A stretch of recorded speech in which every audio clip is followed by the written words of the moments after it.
မင်္ဂလာပါတနင်္လာနေ့မနက်ခင်းရုံးတက်လန်ခီ၏လေးလံမှုဘဏ်အကောင့်လက်ကျန်ဘယ်တော့မှမပြည့်နိုင်ခြင်းအနည်းဆုံးလူများနှင့်ပျက်စီးနေသောဆက်ဆံရေးများကြောင့်ဖြစ်ပေါ်လာသောပင်ပန်းနွမ်းနယ်မှုဤအရာများသည်ကျွန်ုပ်တို့နေ့စဉ်ရင်ဆိုင်နေရသောလက်တွေ့ဘဝဖြစ်သည်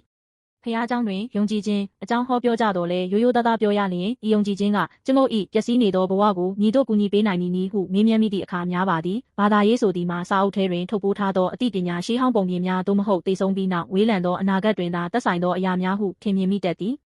ယောဟန်ခရစ်ဝင်ကျမ်းအခန်း7တွင်မာသာလည်းအတိအကျထိုခံစားချက်ကိုခံစားခဲ့ရသည်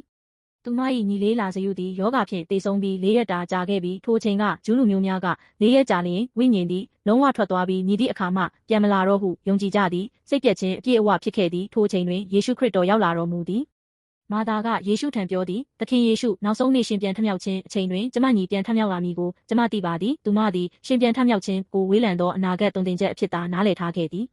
ထိုအချိန်တွင်ယေရှုခရစ်တော်သည်မာသာ၏ခိုင်မြဲစွာပိတ်မိနေသောအသိပညာကိုချိုးဖျက်ကာကြေညာတော်မူသည်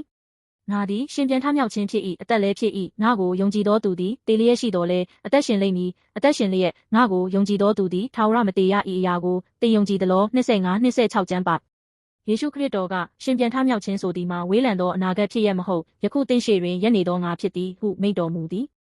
ရှင်ပြန်ထမြောက်ခြင်းဟူသောစကားလုံးသည်တေဆုံးသူပြန်အသက်ရှင်လာခြင်းတခုတည်းမဟုတ်ပါပျက်စီးနေသောဘဝပြန်လည်မမက်ရက်လာခြင်းလုံးဝပြောင်းပြန်ဖြစ်ခြင်းနှင့်ပြန်လည်ထိန်းသိမ်းခြင်းဖြစ်သည်လူစွမ်းအားဖြင့်လုံးဝမဖြစ်နိုင်သောသူညမျှော်လင့်ချက်ကင်းမဲ့မှုတွေတွင်ပျက်စီးနေသောဂုဏ်သိက္ခာနှင့်ဘဝကိုပြန်လည်တည်ဆောက်ပေးနိုင်သောအားကောင်းသောပြန်လည်ထူထောင်ရေးစွမ်းအားဖြစ်သည်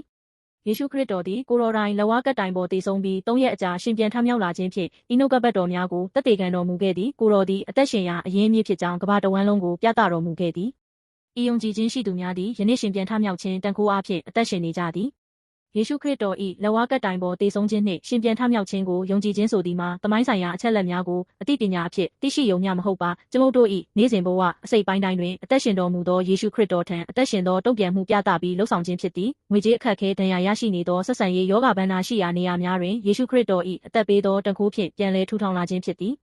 ယနေ့ယေရှုခရစ်တော်ကကျွန်ုပ်တို့ကိုမေးတော်မူသည်အသိပညာဖြစ်တာမဟုတ်ဘဲယနေ့သင်ဘဝ၏ပျက်စီးနေသောနေရာများတွင်ဤအသက်တန်ခိုးကိုတကယ်ယုံကြည်ပါသလားခိုင်မြဲစွာပိတ်မိနေသောအတွေးခေါ်ပေါင်းမှထွက်ခဲ့ပါယနေ့သင်ကိုအသက်ရှင်စေမည်အသက်ရှင်တော်မူသောယေရှုခရစ်တော်ကိုယုံကြည်ခြင်းဖြင့်စုပ်ကိုင်ပါယေရှုခရစ်တော်၏ရှင်ပြန်ထမြောက်ခြင်းတန်ခိုးသည်သင်၏မျှော်လင့်ချက်ကင်းမဲ့မှုကိုဖောက်ထွင်း၍ဘဝသစ်ကိုထူထောင်ပေးပါစေဤဖိတ်ခေါ်မှုကိုယနေ့သင်တုံ့ပြန်ပါမည်လားယေရှုတင်ပါသည်